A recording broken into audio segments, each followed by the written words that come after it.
gave birth to nature's majesty, standing as a reflection of the most beautiful people on earth, rooted in excellence, strength, and pigment. Naija, you are timeless. Your trees give life to the blackest black and the whitest white from her womb. You must always remember that power. Always protect your people and forever cherish this land, because its leaves breed oil, diamonds, and seeds. You see, this be Mother Africa, and she has left her blood in you. Resiliently, Africa has stood, despite being taken from, misappropriated to feed the rest of the world. But through education, innovation, and leadership, your voices will be heard. It's my pleasure to introduce to the podium to give us his welcome address, Dr. Elisha Atai, the founder, AWLO. As Awlo, we are reputable for our exceptional style in bringing like minds together with the aim of promoting women's leadership capabilities, as well as their general growth and skills development. Our annual African Women in Leadership Conference brings together women and men from all walks of life for panel interaction, agenda setting for gender parity, and other gender-based issues. At 2019 African Women in Leadership Conference held in Rwanda was a great statement on Awlo's mandate to raise generations of women in leadership, as well as its continued transformative and global impact on African and African American women.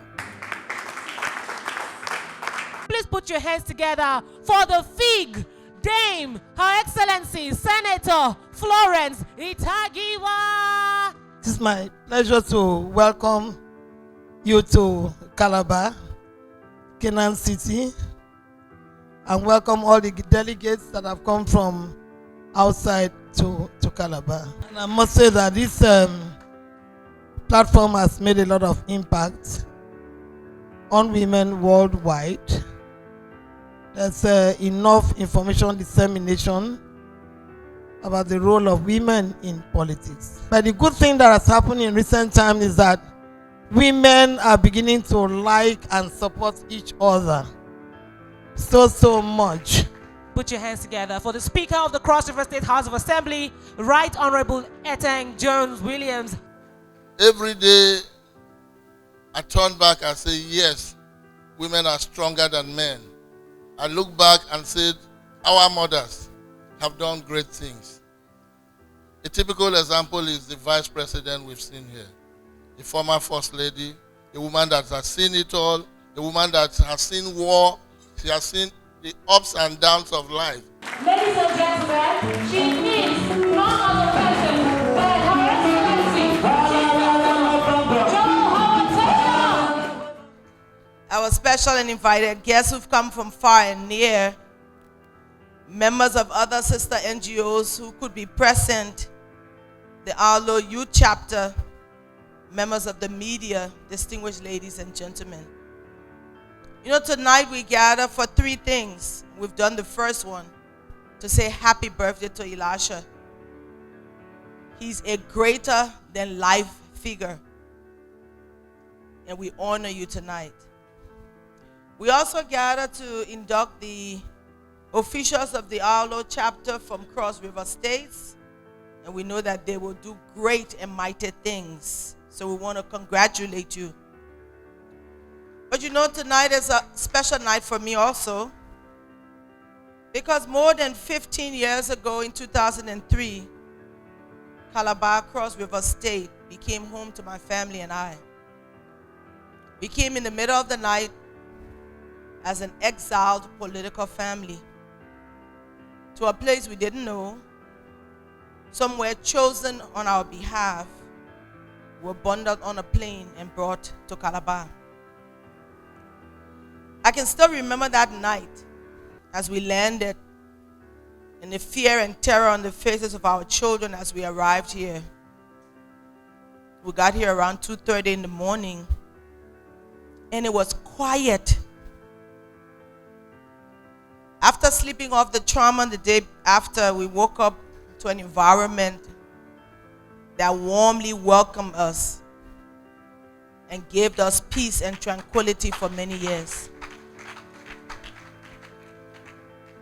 We were welcomed by the then governor, Honorable Donald Duke, and his family, and the kind people of Cross River State. As we walked around and visited the churches, there were whispers. I guess people wondering why we were here. The stories were many. But somehow they went beyond the talk and the gossip, and they welcomed us in a very special way wherever we went. That experience I will never forget. Our being here taught me a valuable lesson.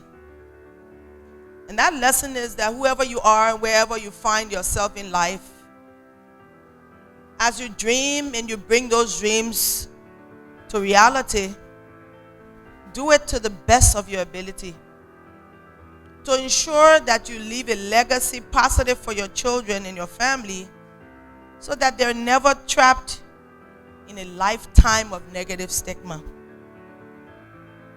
Leaders should always remember that maybe the good that we do dies when we die. But whatever negativity you leave, whatever bitter feelings you leave as you go through this life, lives for generations. And our children suffer for it. But I believe God has put me through all of that I'm able to stand here today, and I'm grateful. Later did I believe that 15 years I will be coming back in a different way. Not under the cover of darkness. I was highly welcomed when I arrived here a few days ago by the governor and the local officials. And I had the rare privilege of stepping back here in an honorable position. I'm truly grateful, and I wanted to say that. Some of you don't realize who you are. Some of you think you have no value and no worth, and that you can make no impact. But that is not the truth. God has put in each of us something special. All you have to do is dig down a little bit and find that thing and work it, and you'll be surprised. So there are two F's in our lives. It's either faith or fear. And the both of them cannot occupy the same space. If we're here to encourage one another about being empowered, you must know that you have to make a choice. You either choose fear and sit in a corner and hide, or you choose faith. And once you choose faith, there is an open door for you. Because God says we should believe, and all things will be made possible.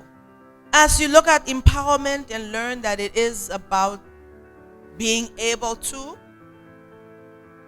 you must realize that you will face many challenges. The higher you climb, the harder it is. Never, ever let anyone tell you what you cannot do.